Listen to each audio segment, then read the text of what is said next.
All right, all right, all right. Good morning, good afternoon, good evening, wherever you are joining us from. We are excited to have you around with us today. Today is day two of our incredible training session, and we welcome you to day two of our incredible session, architecting web applications with ASP.NET Core and Azure and Microsoft Azure.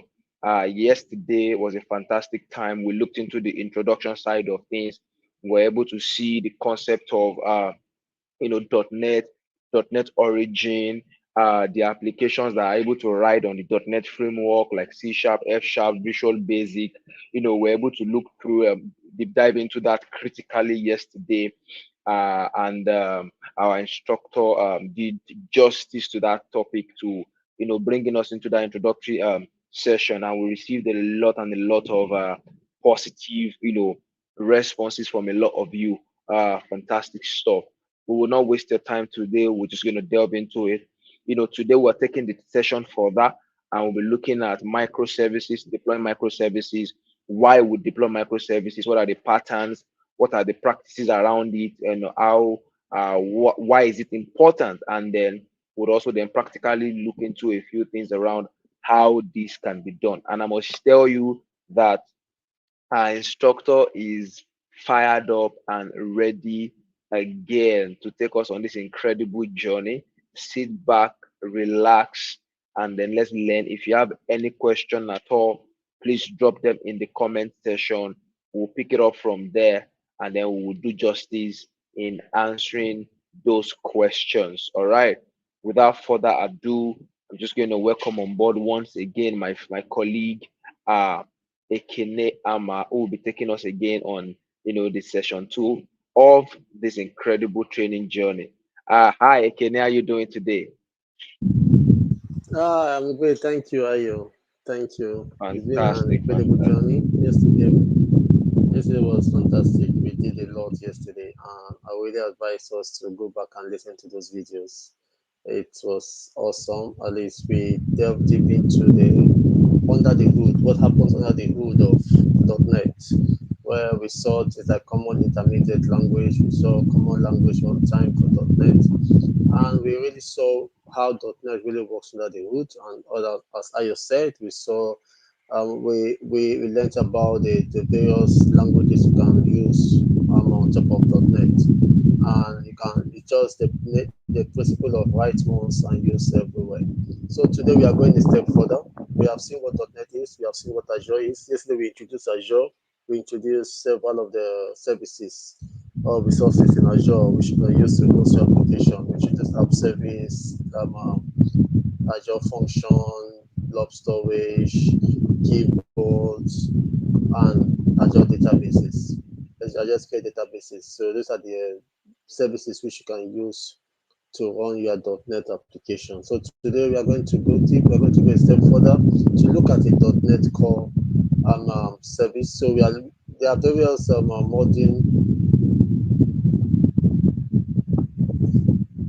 modern day services.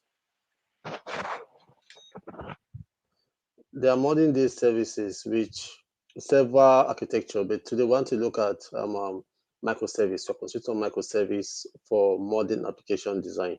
So let's get started. So this lesson we'll look at the principles of microservice. What are the various principles of microservice? We look at the best practices, we'll look at design patterns for microservices, then we'll look at one application for microservice. We'll take one application, then we'll go through the architecture, the structure of the application. Then from there, we'll look at the code. Then we'll now build the application. If there's time, we can now deploy it to Azure. But so that's what we have for today. So let's get started. So first was understand the principles of microservices. Anything you do in life, there are principles. So please permit me off my video, my camera for now. Just save me for that place. When we look at microservices, in anything you do in life, there are principles. And when you understand the principle of anything, you can build anything. My instructor once told me that understand things from first principle. Understand why things are being done the way they are done. You don't just, as an architect, you don't just go and start writing codes like every other person. You want to understand why it is being done the way it is done. So that's why we need to understand the principles. So the principles of Microsoft architecture revolve around designing a software application as a collection of small, independently deployable services that work together to fulfill business requirements. So the key principles of this includes we have one, single responsibility. As I take this today, that microservices work on the solid principle, and the main one for the solid principle is the S, which is single responsibility for every. So every service should have just one responsibility. Let me say, for an e-commerce application, you cannot see you have a service that is managing orders and it's also managing catalog view, product catalog. So you want to make a service to handle just one thing, so that this service is order service. It manages everything regarding order. If anybody needs anything from the order service, it talks to that service. So you cannot have a service that is managing cards and is also managing orders. So you are not following the principles of microservice. So single responsibility. Give each service very a specific assignment. Every service knows what it is doing. So if I come into any service, I know what I'm looking for in the service. Then decentralized data management. You cannot say you're having microservices and you're having all your services writing to one database. You are not fulfilling the principles of microservices. Each service should have its own database or data storage mechanism, so that a service is complete. Because once you have a microservice, a service is a complete application. It can run on its own independently of any other service. So that's the main principle of microservice. It runs on its own. It's a complete application of its own. Then we go, the next one is loose coupling. Microservices should be loose coupled. You should not dependency. You try to limit or remove dependency a lot. So microservices should be loosely coupled, meaning they should interact with each other through well-defined APIs. So the other service is not tied to the cart service. The cart service is not tied to the product catalog service. The product catalog service is not tied to the inventory management service. So, but they can talk to each other through defined API or through this defined messaging protocols. Either through a messaging protocol or through an API, they can talk to each other. They are independently deployable. So I cannot see if I must deploy, like if you are doing end tier, you're doing end tier, you cannot say before you do the domain layer, you must have done the core. So you cannot deploy a part in end tier. No, end tier is somehow separated, but they are still there is still that coupling dependency from one layer to the other. The domain layer is dependent on the core layer. The core layer is dependent on the business layer, data layer. So there's that dependency. But for microservices, I can deploy the cart service without necessarily deploying the product catalog service. So that's independently deployable. I can deploy and bring down at any time without affecting the other service running. So we have resilience and fault tolerance. Microservice should be designed for resilience. So what does it mean by resilience? It means that when one service is down, the application should not go down. It should be such a way that the application can heal itself. When we go to the various design patterns, you see how microservice can be able to heal itself. You see the different design patterns that meets up this principle. So the design patterns. So basically, these principles inform the design patterns. The principles inform the design patterns. So because of the principles, patterns were now built to meet these principles. So we now say one of the principles, microservices should be fault tolerant, they should be self-healed. When there was when the service is down, the application should not go down. The application should still be able to work despite the fact that one service is down. So that's fault tolerance. They can when necessary This involves implementing a strategy such that we try circuit breakers and fallback mechanisms to ensure service availability and reliability. The hard scalability. Microservice architecture enables horizontal scalability. So, and I can easily scale one particular part of the service without scaling the whole. So that's scalability there. Then let's continue. Continue with the we have continuous delivery and DevOps, where every service can be deployed automatically. We have a pipeline that once it's pushed, is deployed and it goes. So you have polyglot architecture. This is big. We said it yesterday. Polyglot architecture that you can deploy, you can write a microservice system or an application which is with the microservice architecture. You can have myriad of languages. You can have a microservice system where one service is running on C sharp, another is running on Java, another is running on whatever, running on Ruby somewhere, another is running on something else. So, but there is a messaging.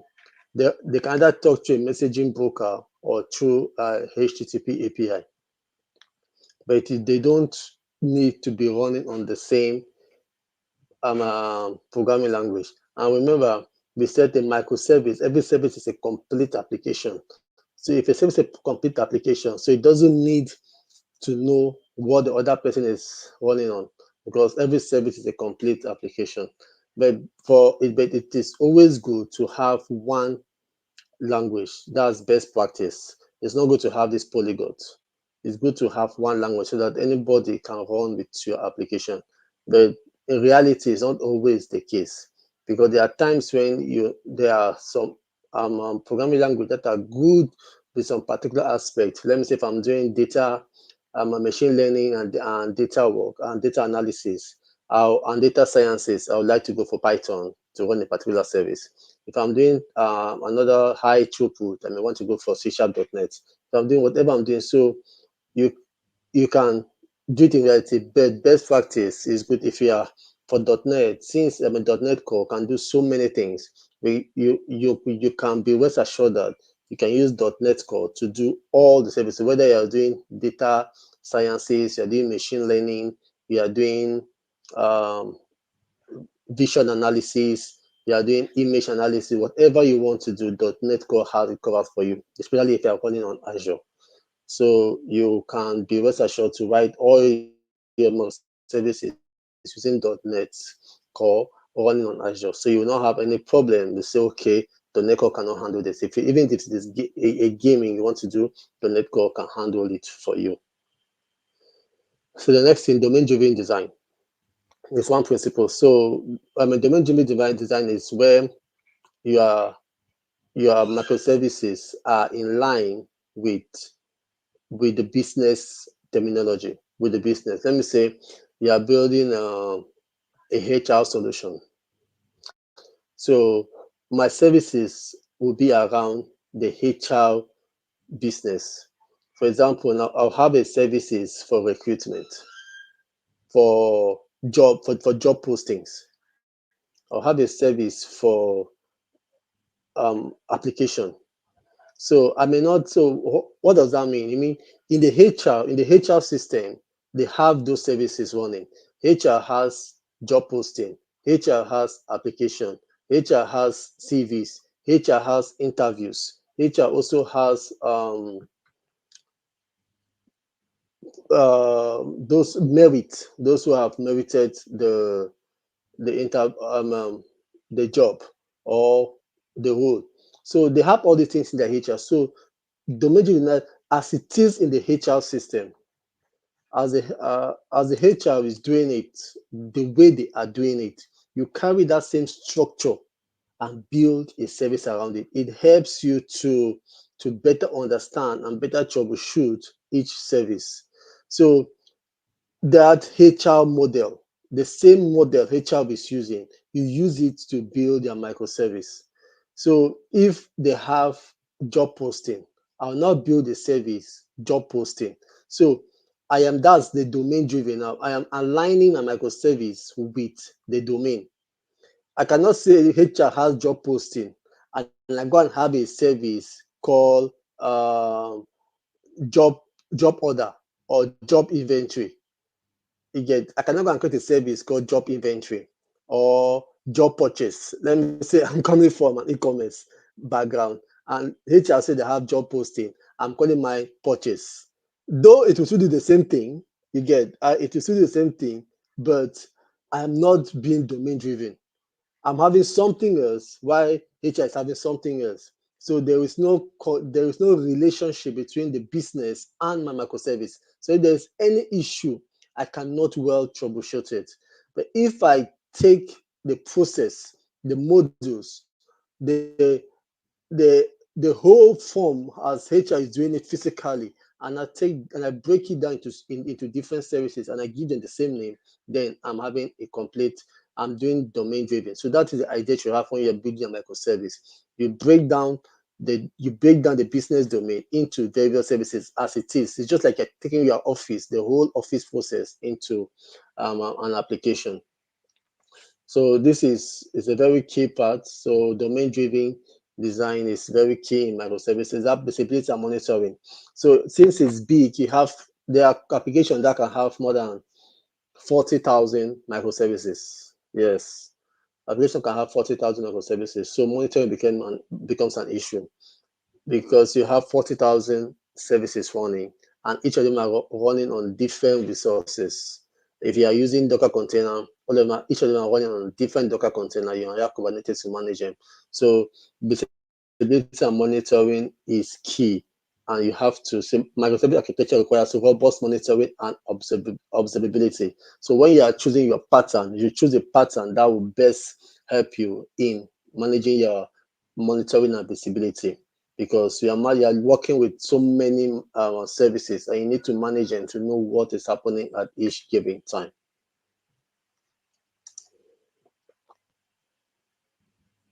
So that's that for the principles. So that's now you know the principles. You now know why things are done the way they are done. So when you hear of microservices, you now know why they are doing this, going this way.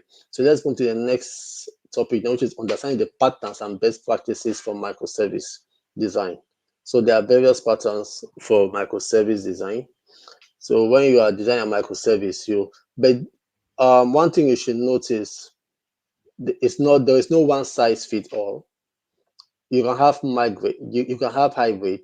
You cannot say, okay, I'm doing this. There is no microservice system or application that is built solely on one design or pattern. There is none. All of them, they are hybrid. So but it's just for you to understand but why they break it into various designs and patterns so you can understand it better and know how to apply which. So in this lesson, I'm going to show you how to apply which in use cases, and we're going to use our e-commerce application to see how each of the patterns are being applied. Then we'll also look at the pros and the cons of each pattern. Then we'll also explain each pattern. So we are going to move a little bit fast here. So these microservice design patterns, when applied alongside best practices, help address common challenges such as service discovery, resilience, scalability, and distributed transaction management in microservice architecture, ultimately leading to more robust and maintainable system. Everything we talk about the principles is summarized here. So what does the patterns do? Help us to meet the principles of microservice architecture. The patterns help us to meet those principles. So if your pattern does not meet those principles, then it's not a microservice pattern. So if you want to design a microservice pattern, then let it be able to meet those principles. So we look for the one that will meet those principles in the higher percentage. So the first principle is service registry and discovery. We have a pattern, service registry and discovery. So service register themselves with the service registry. So you have a service registry. Now a service just say, okay, I register myself. I'm a service. I am here. So the different services, the different modules, the different services you don't know where each other is, but they just go to the. It's just like let me say a post office. I build a house in Lekki. What do? I go to the post office and register my address. that I have a house in Lekki. This is where you can reach me. So the post office now knows me, and AY wants to send me a message. AY doesn't need to know my house. AY just says, okay, I'm sending a message to Ekene. And where does it send it to? The post office. The post office is like that's a service register. It takes that mail and sends it to Ekene because post office knows where Ekene is. It knows how to reach Ekene. But AY does not know how to reach Ekene. You get. So that's how the service registry works. You go to a service when the service is deployed, it registers itself to the service register. But even though this is not widely used for now because some other aspect like Kubernetes register has come in to take it. So best practices implement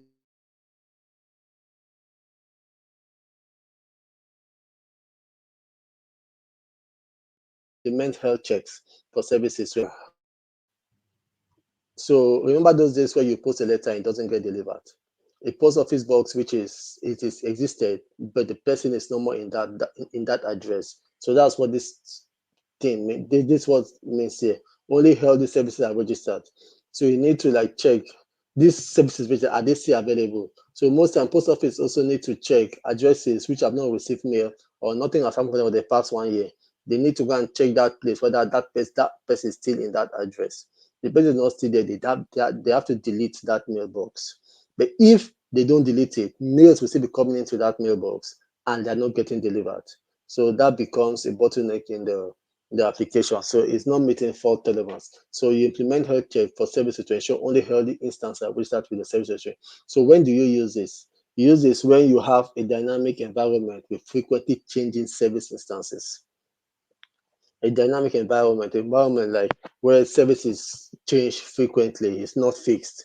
Today there's okay change, like if you are doing a gaming application, you are creating a gaming application. So just take for example game a level one is a different service, level two is a different service.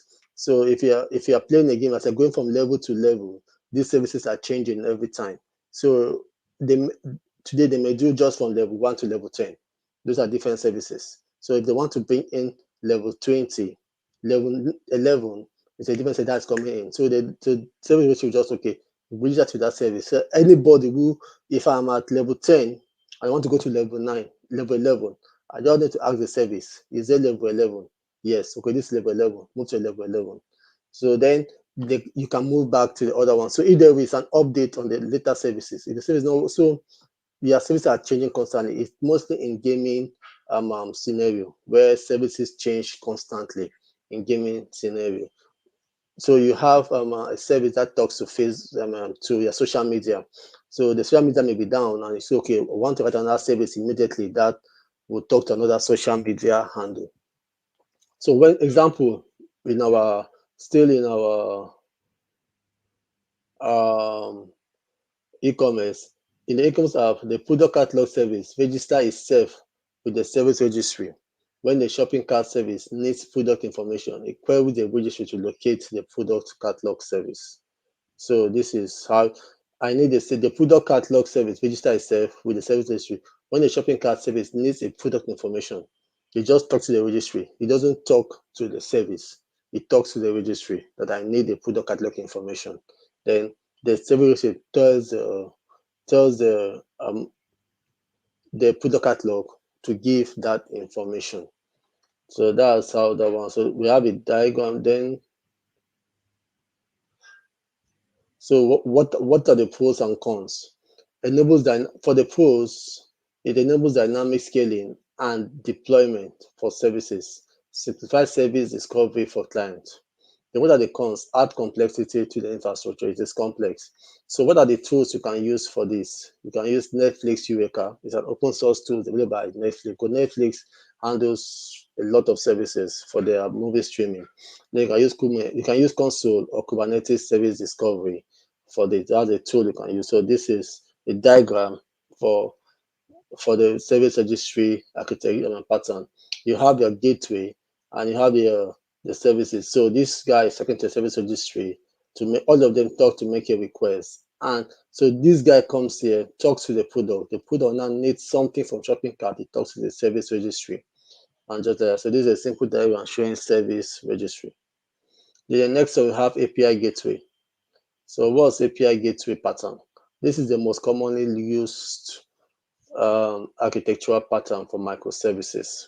So an API gateway service serves as a single entry point. You have an API gateway that says, okay, everybody coming in has to pass through here. So you just like your receptionist in a hotel, you get into a hotel has several rooms, but you cannot go to any room until you talk to the receptionist. That's how API gateway is. So if you go to a receptionist, okay, what do you want? What are your needs? Are you going to room 101? Are you going to presidential suite? Are you going to deluxe? Are you going to standard? Wherever. So that's what the receptionist will do. So that's what the API gateway will do. The API gateway also manages rate limiting. So if they are, so imagine so the receptionist would not tell people, okay, wait, let us check, do this call, all those things the receptionist do to manage an influx of people. When there are so many people, okay, the room is, if checking the room is empty, it's okay, go to the room is not empty, tell you, okay, choose another room if you want, but if there's no available room, then you cannot get the service. So just look at a receptionist in a hotel and you understand how the API gateway works. So it does the routing, authentication, and cross-cutting consents. So what are the best practices? Implement rate limiting and throttling to protect microservice from abuse.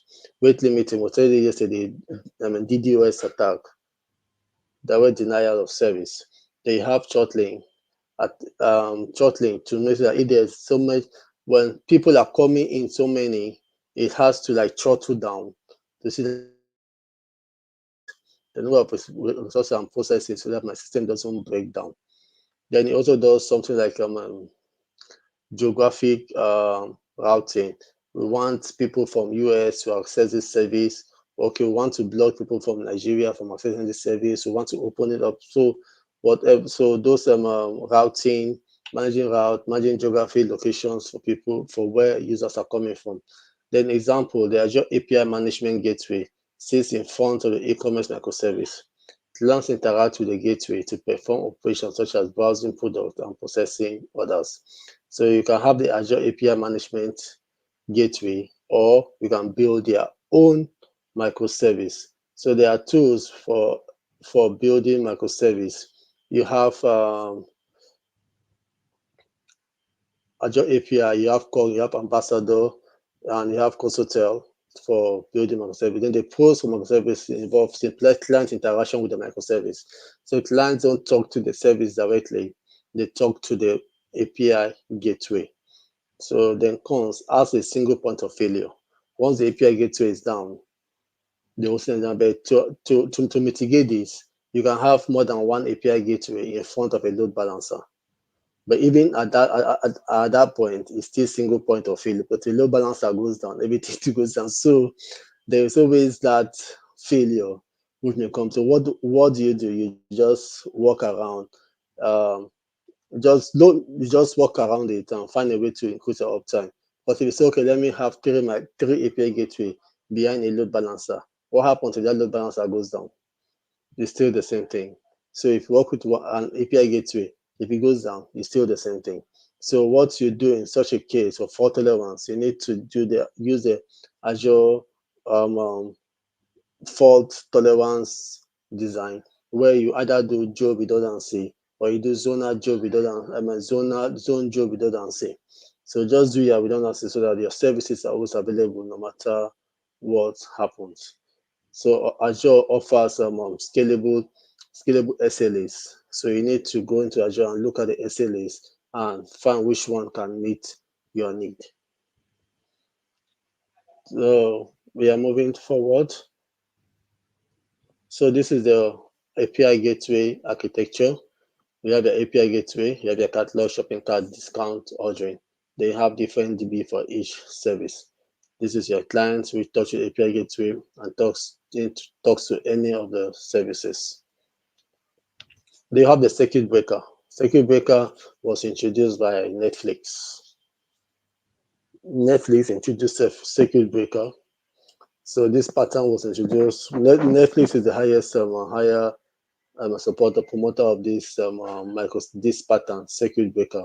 That's why you have Netflix histories. which is one of the best tools you use to implement circuit breaker for your microservice. So the pattern, circuit breaker pattern is used to prevent cascading failures by temporarily halting requests to a microservice experience fail, experiencing failure. So one part of the system experiencing failure, just halt the request for that. Then you now check again if it is back up again, and you send request to it so that you don't overwhelm the system, you don't overwhelm other part of the system for too much. Then when to use. Use when you need to handle failures gracefully and prevent service overload. That's so straightforward. The example, when a payment processing service experiences high latency, the circuit breaker temporarily halts requests to prevent further overload. So what's the best practice? Set appropriate threshold for error rate. So you need to know how long should you wait? How many errors should I get before I break the circuit? I send one. Should I break the circuit? If there is if there is 404, the first time I send there's 404 or there's 503 service unavailable. Will I or 403 should I break the service at that time? So how many of it? Okay, if I put a threshold of 5, if there is 5 of such error, then break the service. So that's your threshold. So set appropriate threshold for error rate and response times. Then what are the pros and the cons? Prevent cascading failures. So for example, if one of that service fail, you see that it moves to the other, which are also requesting from that service. So in order to prevent cascading failures, you break it so the failure doesn't cascade to the whole system. Then cons, adds complexity to the code, requires careful tuning of the threshold. So that's one major con. So one of the tools we use, Netflix, Hysterix, we have Poly, we have also we have Azure Load Balancer. Load Balancer, it's also a tool you can use for circuit breaker. So this is the diagram where you use Load Balancer. So load balancer does what we call availability check. If a service is down, it either calls that service and then switch on to another service of that type, which is running. So you can use your load balancer here to manage your different results. So this is a circuit breaker. It does a health check, and this service is not available. It breaks. It doesn't send requests to that particular service again. So this is just what a circuit breaker pattern does. They have the bulkhead. The working pattern isolates failures in one part of the system from affecting the other part by partitioning the resources for different components. So you have your components, you don't want a failure in one part to affect the other. So how do we use each microservice in the e-commerce app has its own dedicated thread and database connection pool. So you have your own database connection, your own thread. It runs on its own thread, its own database connection pool. It has its own database. As I said before, each microservice is a complete application, so they run independently. So if I've been following, you see that all these can be meshed together. The bulkhead is meshed with the if you look at the API gateway architecture, you see that each microservice also has its own database. So we have the API gateway hybrid with the bulkhead. At the microservice level, we have each service has its own database, has its own thread, has its own network. So that's its own network, the different network access. So they are not dependent on each other on networking. If you go to, if you start doing, well, go to containers, you see that there are times when we use the default network, but most times it is not always advisable. It's advisable that for each container should have its own network separately from the default network, which is bridge. The phone network is bridge because it's advisable that each container has its own network. So you can talk to each other. Then they not talk to each other through a service bus. But most times developers just use the default network bridge that joins all the containers together. But it is not always the case. If that network has issue, then your whole application has issues. So that's what Bucket is saying. Each service should have its own network, its own work on its own thread, and have its own database connection pool connect separately to its own database or data storage pool. So each service should talk to its own data store. So when to use? Use when you need to prevent failures in one component from impacting others. Then what are the pros? Increase fault acceleration, improve system reliability. So like we said in containers, when the network goes down, all the containers goes down. But in this case, if the container has its own network and they are talking to each other through a service bus, then if the network goes down, we can't have one network going down affecting the other. If one network goes down, the others can still perform very well. So and have its own database connection. So if all of them are talking through one database connection, if the database connection goes down, we cannot the service goes down. And database connection may be caused by just one service. So if one service now causes an error in the database, then it's affecting every other database. Everyone has its own database connection pool and has its own data store. But what are the cons? Increased resources overhead. So you need to have resources. So you need to be paying. You have more network. You have network, you have database, you have storage to pay for. You have to spin up all this. So you need to, it's a trade-off. So you can't, you use microservice depending on when your application is big and you know it's worth it. So microservice is not always used. There are times when you can still use a monolith. If you are designing just a simple e-commerce application, which you know you have less than 1,000 products, and your customer base is not up to 10,000 or 1 million, and your heat is not up to 100 hits per day. So there's no need going for microservice. A simple monolith can still achieve that for you.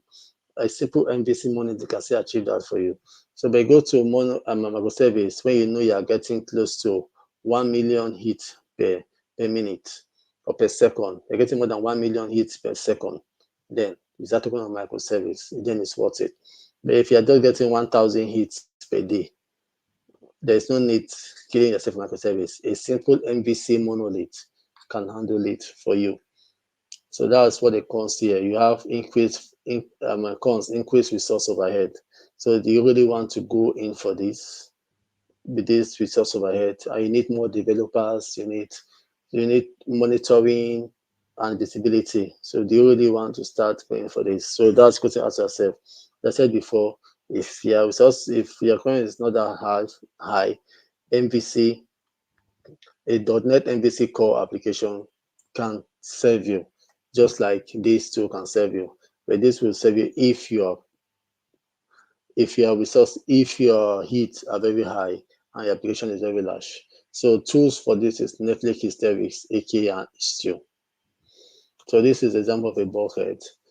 This is now is checks, initialize connection pool, receive connection request.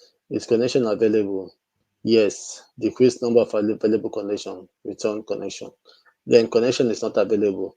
Wait for predefined time, like 5 seconds. Wait for it. Is connection available? It's available. You come down to decrease available connection. Then if it's not available, it's still not available, then return an exception. After that time, you now send an exception that the number of trials has exceeded. So this connection is not available. Please try later. That's how a bulkhead will work. They have the Saga pattern.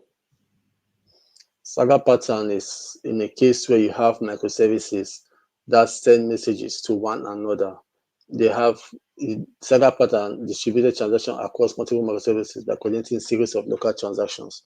So if you know the ACID principle, where we said a transaction has to be ACID, either succeed all or fail all.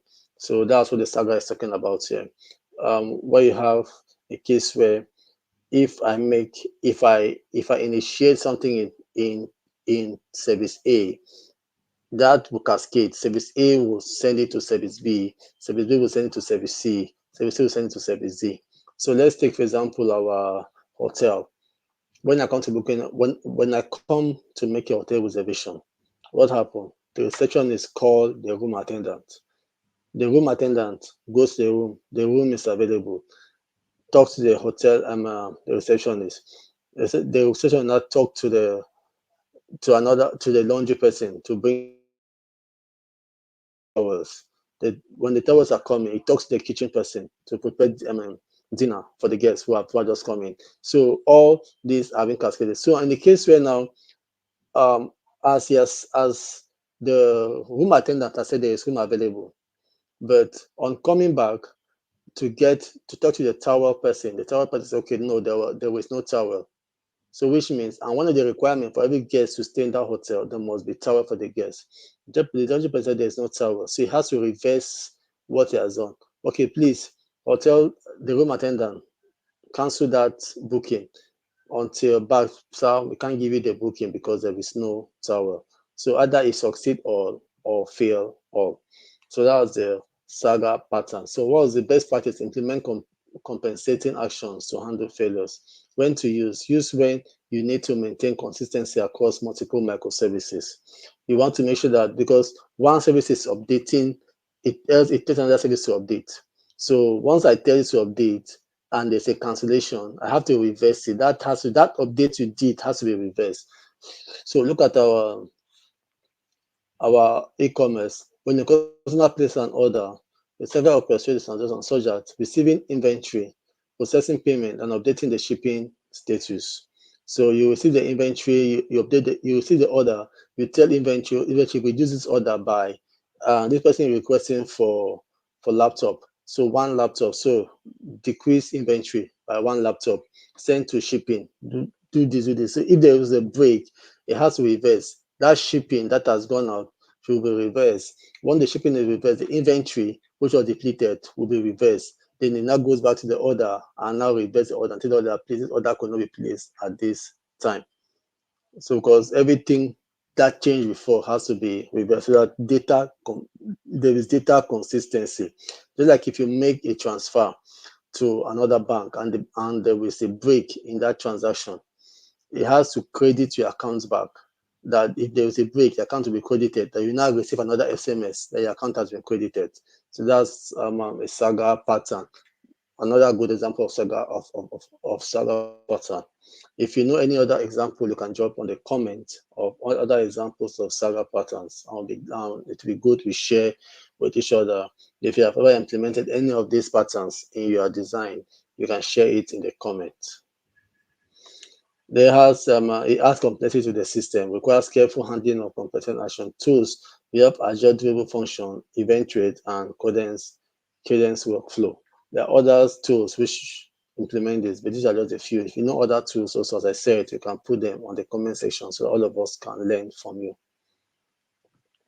So this is the example we talk about for the Saga pattern. You have the order, you create an order, validate payment, update inventory. So by the time you want to go to shipping, there is a break. So you initiate a rollback. So cancel payment. So initiate a rollback. This one has to update inventory, then cancel the payment.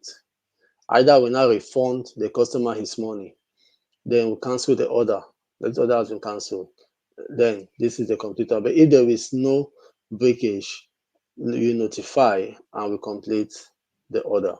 So this is a Saga system. See example of a Saga system where one event affects the other ones. One event is initiated and it's updating the other one. So you quote order by the payment, update inventory, then shipment, then notify. This is the right way to go. But there's a break in any of this line, then it has initiated a rollback. Like if you're writing your SQL query, you put your transact, you put an SQL query such as the way you need to update a table, insert, delete. So once once that transaction does not go through, there's a rollback, either fail all or succeed all. So that's what the Saga is saying here. Hopefully are gaining something. They'll have the event sourcing. So please, this is stock. It's an architecture class, so it's for you to get the whole concept. We are not here for coding, so please permit us, those who are more savvy or want to code to start writing things. But this is an architectural class. You are preparing yourself to be an architect. So an architect doesn't do a lot of coding. They understand the system. They make recommendations. So even though you're a developer, don't just end as a developer. You need to get to that level where you can make recommendations. So another one is the event sourcing. So what's the event sourcing here? The event system state as a sequence of immutable events, enabling auditability and state rebuilding. Event versioning and schema evolution. When to use? used when you need to maintain a reliable audit trail and support temporal queries. So, um, have you ever, if you are using WhatsApp on your phone and on your laptop, you have WhatsApp app, not the web. You have WhatsApp app on your laptop. So, have you ever tried a case where you delete a message on your phone? Then by the time you open the web app, you will see that same message will appear, then delete. I've experienced that so many times. So I did a message on my phone, and later when I open the desktop, the on my laptop, I open the WhatsApp app on my laptop, that message will still appear. Then after, when it gets to the time when I deleted it, it will be deleted. So that's the event sourcing. So everything is tied to the database by an event, by a timing. You use what they call it the time series database. So every event is timed. So it runs through that time. So you are querying the event grid, not really the database directly. So if I want anything, I just want your event grid and I pick what event happened. So that's how your messages comes.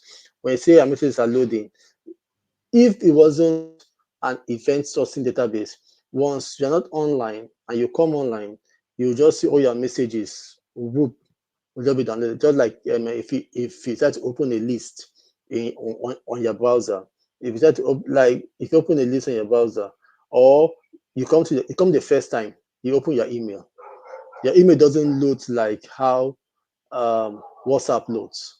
All your mail just come in at the same time as you open it. You just see your Gmail. They don't load. In WhatsApp, you'll be seeing messages changing position. This one sent by 10:15 a.m. By 1 second later, another message comes. So you're seeing that movement. So because of event sourcing, everything is stored as an event with a time. So best practice. So each change in the customer ship address is captured as an event, which is stored in the event store. So that was one example. Provide reliable audit trail, facilitate temporal queries. Then Azure Event Grid is one thing you have to use Axon framework or Kafka. Kafka is it's a Java framework, but it's a very good tool for event management, for event messaging booking. So this is what we're talking about. You have your UI, which is your client. So these are the various events which are coming in, stored in the event store. Then this is the read database. But once you are reading, you ask from the event. Then from the event, you go to the event bus to the database, then you get the information. But this is what you're asking. You're just going to that event tree to pick what happened, what concerns you. So you're subscribing. You've subscribed to the event which have been published. So you now pick the ones that concern the messages that concern you. Once you pick the messages, you now go to the database and get the full of that particular message. So they have another latest one, command query responsibility segregation. This one is not mostly used, but it is a good one if your application is big. Here we separate the read and write operations, separate read and write operations, allowing different models to be optimized for different operations. So I want my read, I want to optimize read, and I want to optimize write. So I can tell that, okay, my read is running with this model, while my write is running on this model, based on how I want to architect my system. So use eventual consistency. So we use eventual consistency between read and write models so that we don't what's the eventual consistency in this case is that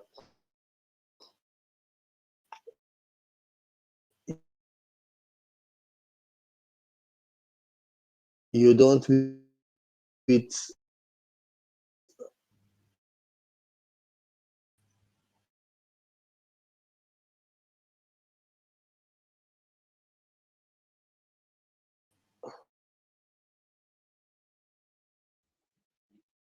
Okay, I can hear us. I think we're losing you. stale data or yeah, you are reading a data which so that's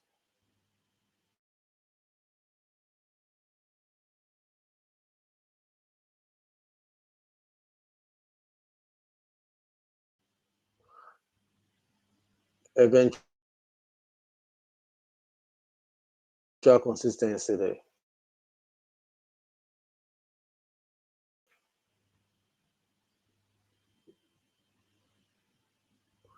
Hello, Ayo, can you see any please? Can you hear us? Can you? Hello,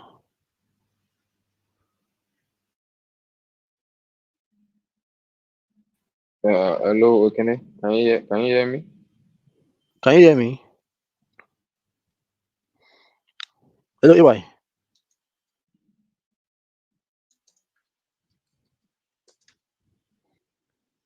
Hello.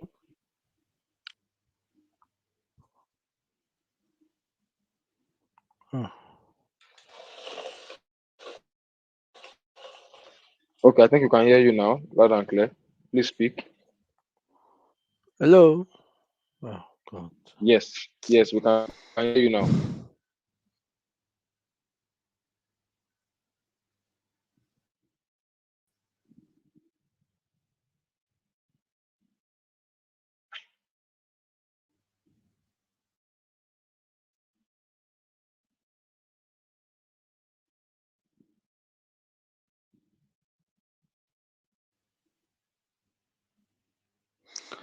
So can you hear me now?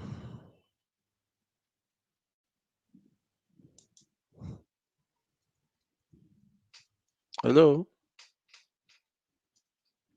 We can hear you.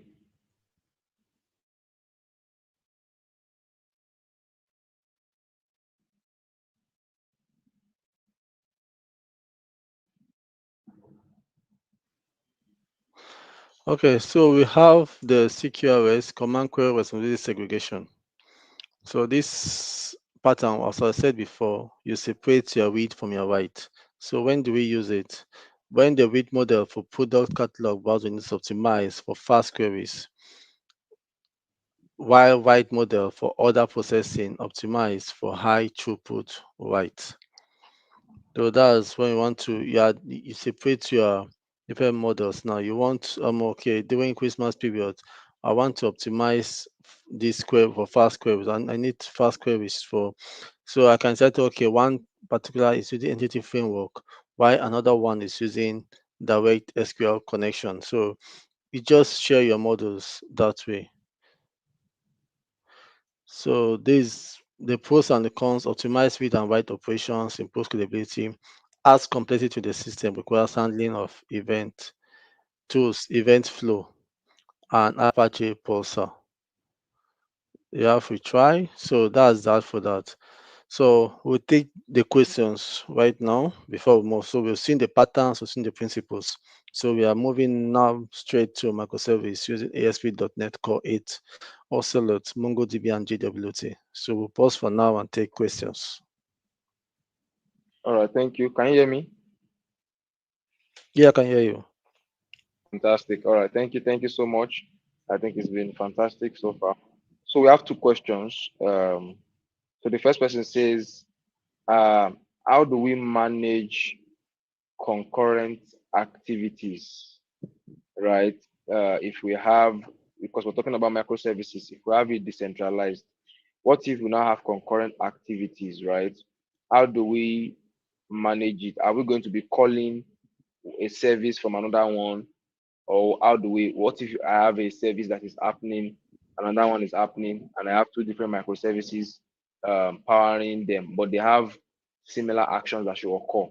You understand? So how do we manage them? Are we going to be calling them like using our system.io, or using the using element? How do we do it? So that's the first question. Okay, let me just take them. So now, in this case, now you're not using your system. Are you talking in the case of the code or the user?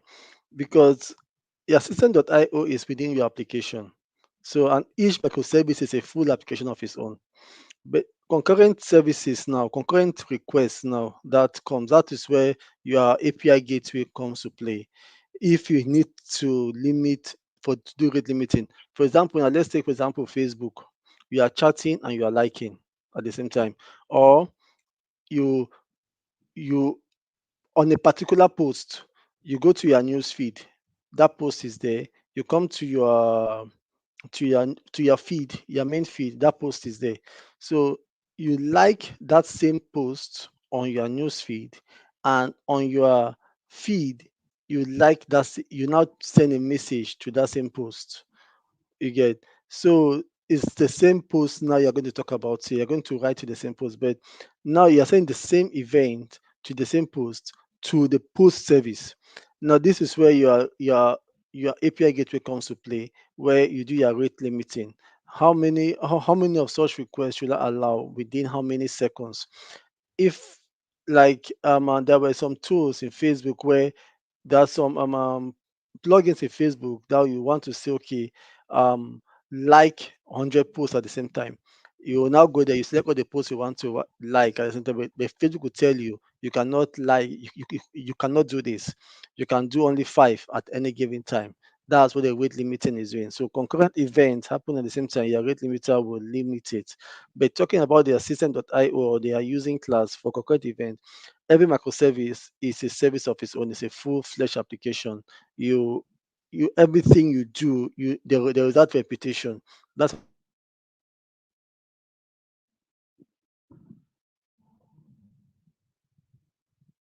We lost you.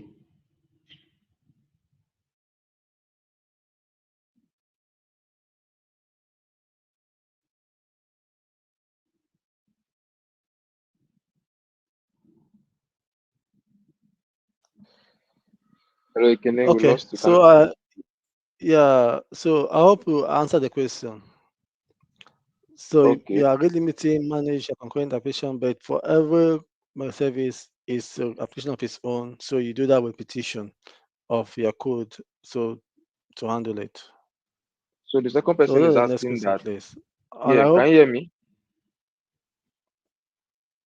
yeah, I can hear you.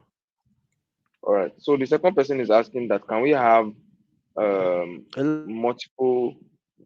Hello, can you hear me? Confirm if you can hear me.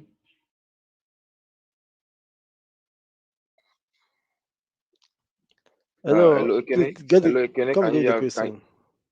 yes. Second person is saying that can we have multiple microservices in the same container, maybe like a Docker container.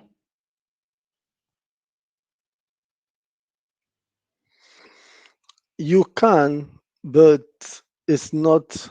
You want to put your different machine inside the same Docker container.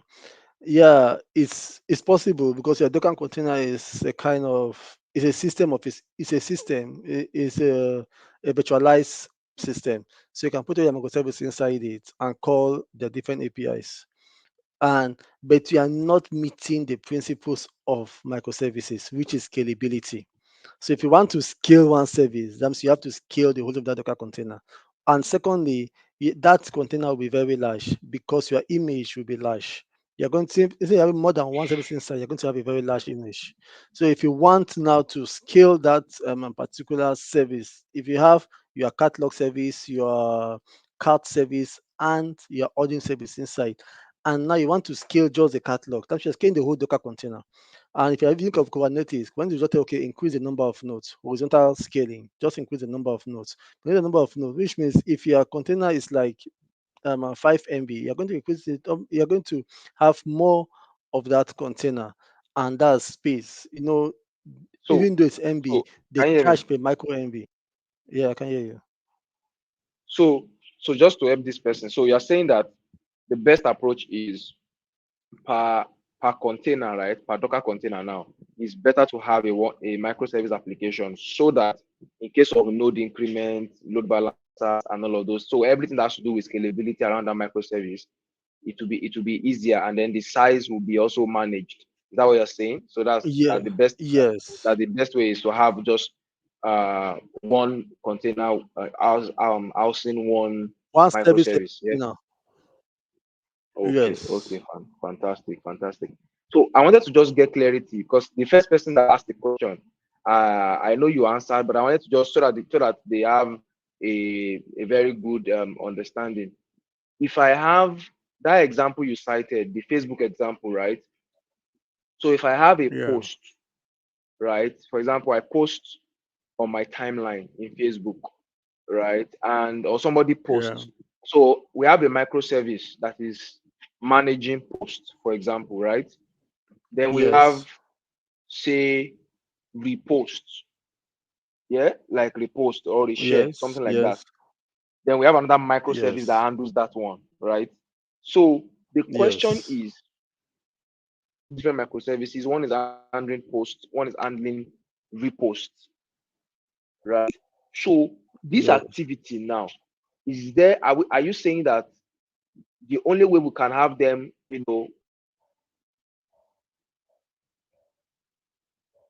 Holy Ghost.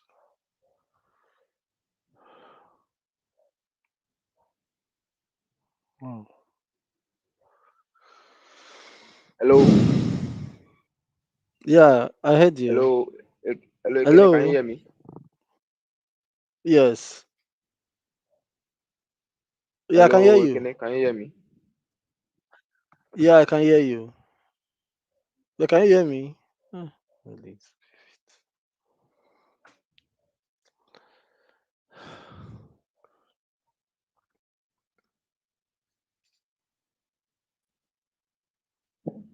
Hello, can you hear me? Yeah, I can hear you. Oh, okay. So I'm saying that, so if there's a container managing that post, right? Uh, because that's where the posting is happening. Now there's another container handling repost. Now repost needs to call that particular initial Yeah. post. Because the idea is, if I want to repost, I'm reposting a post, right? So are you Yeah. saying, in that case, because there are two different microservices, what will enable the second microservice to be able to act on the first one will be an API gateway? Is that what you're saying? Can you give us more clarity on that? Yeah, so talk about repost and post. Those are two different services. Now, as I said, there's an event broker that will talk to two of them. So this is handling post, this is handling repost. So if I click on a repost, it runs on a different service. So that there's an event broker that would also, okay, for these people, remember what you are sending is not the full post. You are just sending the metadata for that post. Yeah. So that service will now send an event to the post service that I need Oh. this post Mm, and send a link to that post for the repost. So as I said, there is no pattern that you use one. There's no one size fits all. So every pattern joins together. So we use the event source, we use the API gateway mhm, for everything we are. So everything is meshed together. The main thing is on how the principles of microservice. Once you are doing your architecture, make sure that you are following the principles of microservice, which is scalability, domain-driven design, and fault tolerance, availability. So you are that's what then single responsibility. So you don't want to have repos and posts inside the same service. Because there may be time when people are reposting more than they are posting. Like if it's a celebrity like Iron now create a post, 100 people will do a repost of that post than they will even post. So you see that I want to scale the reposting service. I want to scale just that part. So you can scale it without affecting the posting part. Like during COVID, there was more reposting than there was posting on Twitter or Facebook. One post will come, you can see 1 million reposts. So if you now join the two together, you now say, okay, I want to scale my reposting.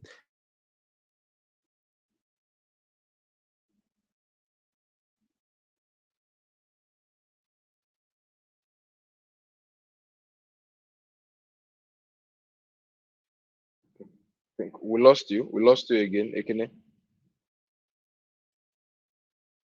We lost you.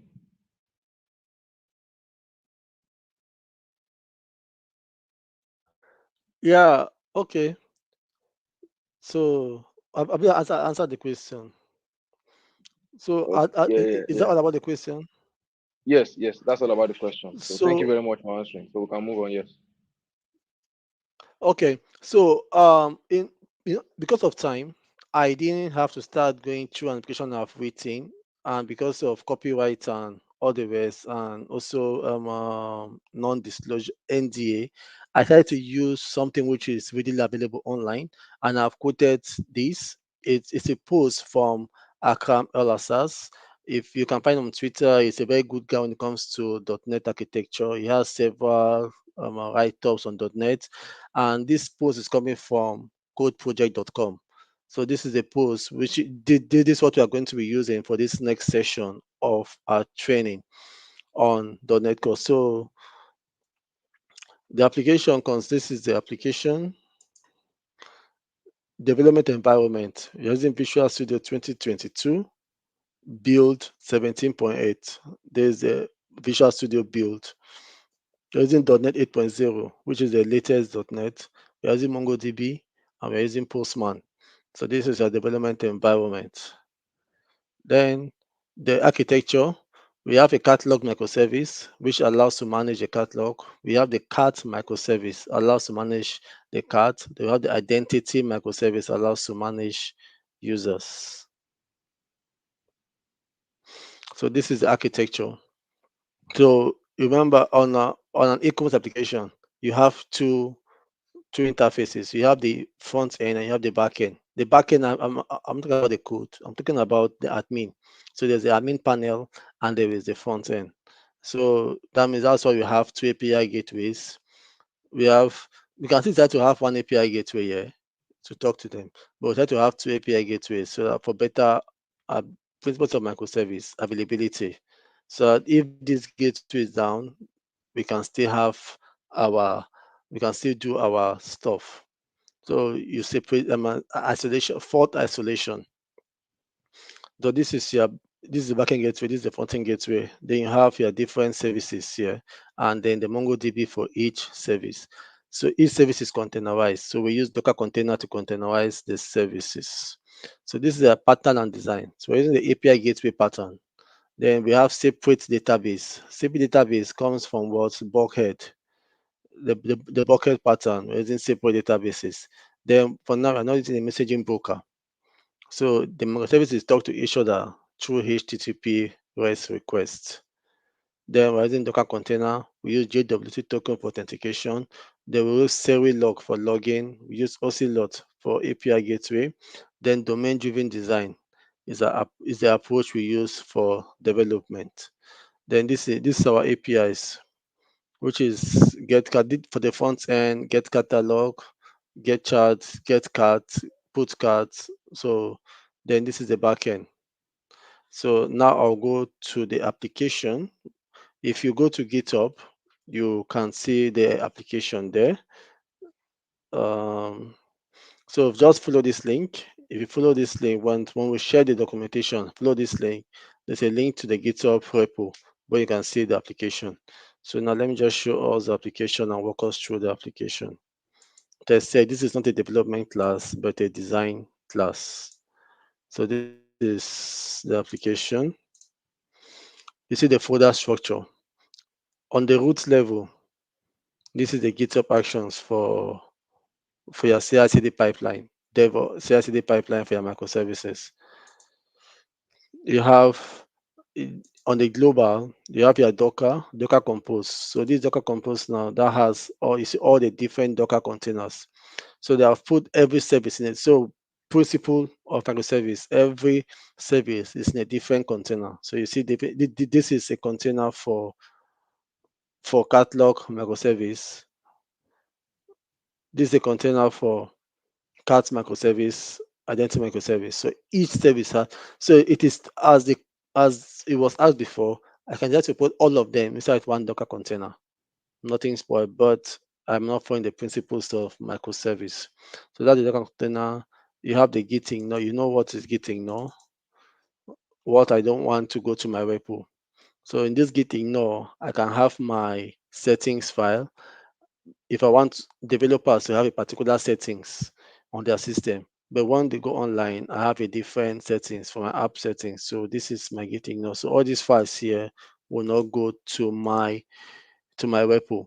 When I push, these files will not go. When I pull, these files will not come. So it stays just within the developer system. Then you can create a README, which is a markdown. This here README is a markdown file which describes the whole application.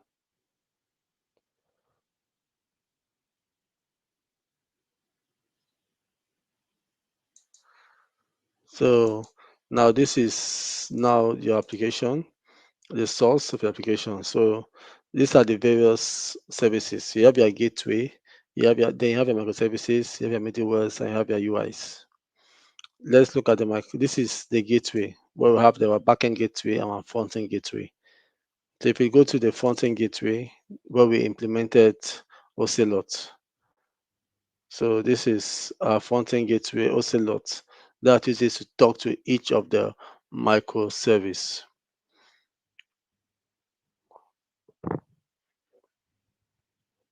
So we have our microservices. These are our microservices now. So other people can decide to create different projects for each microservice. It's not bad. But now they have tried to create a project inside the source folder. I try to create a project on the solution level, or I try to create a project within a folder in the solution level. So there are cases where I can still come here and say, okay, let me create another project. I create separate projects. See, there are 11 projects, but I create them in my source folder.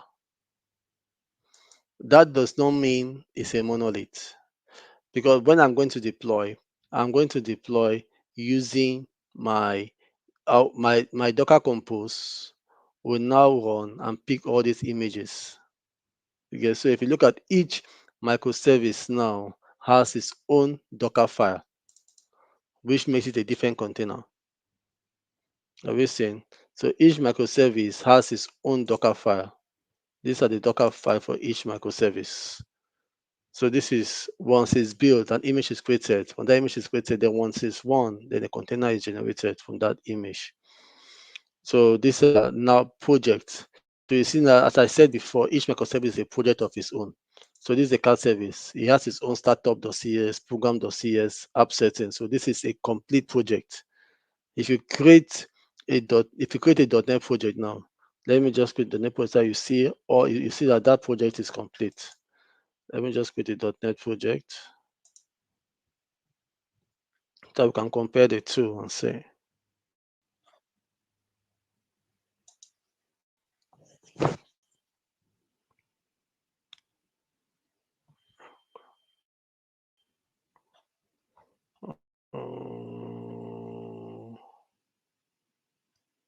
I'll create an ASP.NET Core Web API project.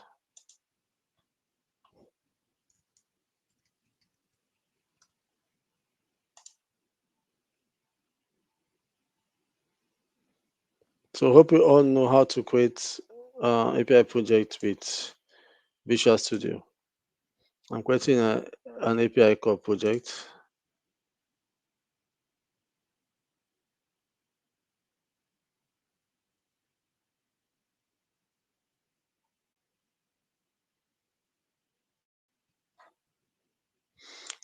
So this is our project.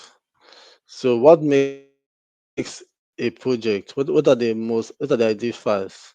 Is your program.cs. This program.cs tells you that this is a complete program. So see, this is a project which I've created, a full-fledged application. It has this program.cs. Then if I come to this other one, this microservice, it has its own program.cs. So to tell you that each microservice is a complete application of its own.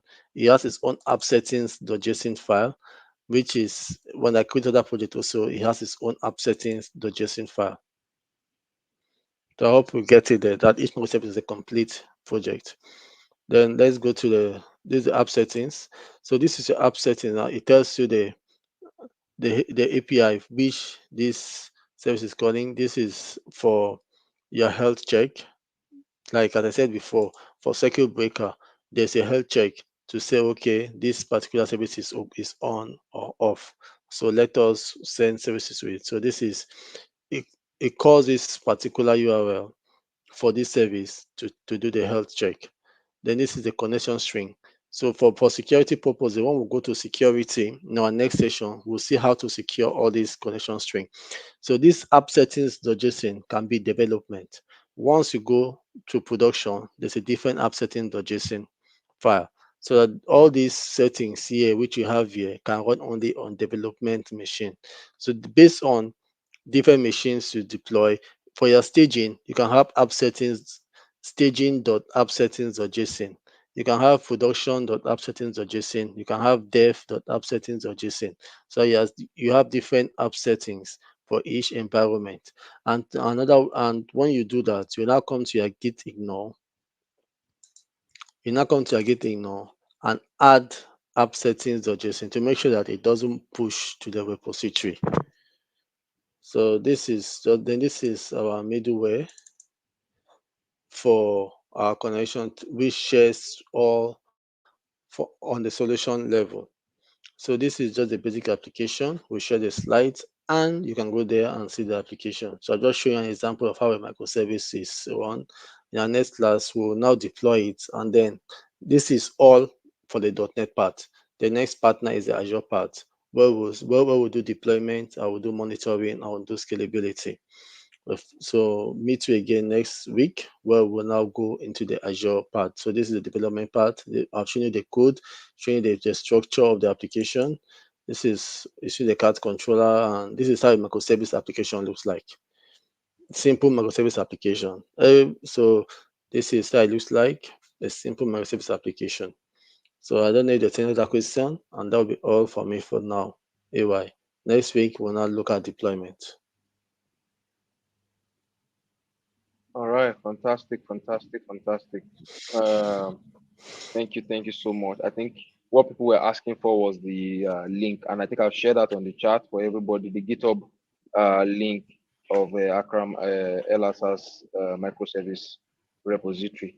So I shall share that for everybody. You can just fork it and then pull. Thank you so much. Any question from anybody? If you have questions, drop in the chat. Drop in the chat. Just give 30 seconds to receive questions, and then we take them. Questions from anybody.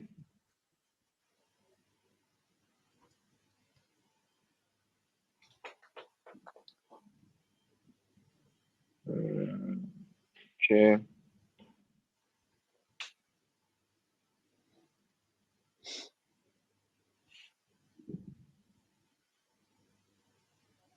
Okay. So somebody's asking a question here. Should I go ahead? So he's saying that Yeah. he said that when we are running build for our project, that are we going to run the build for our core project with the microservices, or we are going to are the microservices going to be bundled with the core project, or they are separated? Okay. So there are several ways you can do this. This is just a kind of a monolithic stroke microservice. You get. So if I run a Docker Compose, it builds all these microservices into Docker containers, into different images, Mhm. and they are deployed. Now, but in an ideal situation, it won't be like this. You won't have everything lumped up like this. You are going to have different applications managed by different persons having their own GitHub actions, their own CI/CD pipeline. But in this case, this one Natella said that we just have just one GitHub action pipeline. So Yeah. which means we deploy everything together. In the GitHub actions pipeline, you you defined your Git compose. You call Git compose, and then the Git Mhm. compose now will build all these images. Then they are deployed into the containers. So, but in an ideal situation, which is best practice, right? Or will it be depending on the kind of project you are working on? And if it is depending on project, what kind of project should we have it decentralized, and what kind of project should we have it coupled together? So This one now, I don't have many developers. I have, Okay. you can just silently have like five or 5 or 4 developers, right? So everybody can just work together. And the project doesn't have, it's just 3 services. We have Mm, just 3 services here. So 3 developers can work on this. It doesn't have a lot of dependency, a lot of requirements. You just have your cart, your order, and then catalog. But when you're looking at a bigger service that has more than 100 microservices, you can't bundle them up together like this. You have you have separate repository for each of them. They all can be mm, in one project, but you have in your GitHub, there are separate repositories so that each can be built independently. So in that case, I will not be using Docker Compose. I'll use the Docker file for each. So I'll just call Docker build, and it will build it directly and then deploy it to the container. You get there. But fantastic. this case, I'm using Docker Compose because I'm having several Docker files. That's why you use Docker Compose when you have more than one Docker file. So I Docker can file. now build all of them together. Mm, But at the end of the day, each of them will go into a separate container because each Docker file will create an image. mm. Makes sense. Makes sense. Yeah. All right. So, but All right. if I'm having Fantastic. many, I'll have one project. I'll have each of them separate project, and each of them have a Docker file, and I won't use Docker Compose. Mm. All right. Fantastic. Any other question, guys? Any other question? In case you have questions, maybe after the session you want to some question pops up in your mind. If you can check your screen, you will see our email. You can send your question to that mail, and then we'll also be able to pick up the mail, the question, and provide you with adequate answers. If there's no question from any other person, I think it's been a fantastic session today. Um, thank you very much. Like I said, the sessions are on YouTube. Yesterday's session, today's session, you can go ahead and rewatch them. All right. Um, we'll be gone by next week, which is the I think according to my calendar, that would be the 17th and the 18th. We'll be doing the part three and the part four, where we'll be looking at security and deploying our project, and then looking at security. All right. But before that time, try to go over the session again so that in case you have questions, you can come up with your questions by then. Any final thing from you, Ekene, before we close out for today? No final thing for me. I just want to encourage people, and there are people here who maybe know better than me. So let us talk on the comment section, usually on the part of principles and patterns, and what you have done, what you have applied before. You can share in the comments. Is the world now is a world of collaboration. I'm doing this training. It's Mhm. not because I know so much. It's because I believe in collaboration. I believe in um, if you want to pass your exam, you learn alone. But if you want to go further beyond the exam, you teach others. So that's my principle. I said if you teach others, you know more.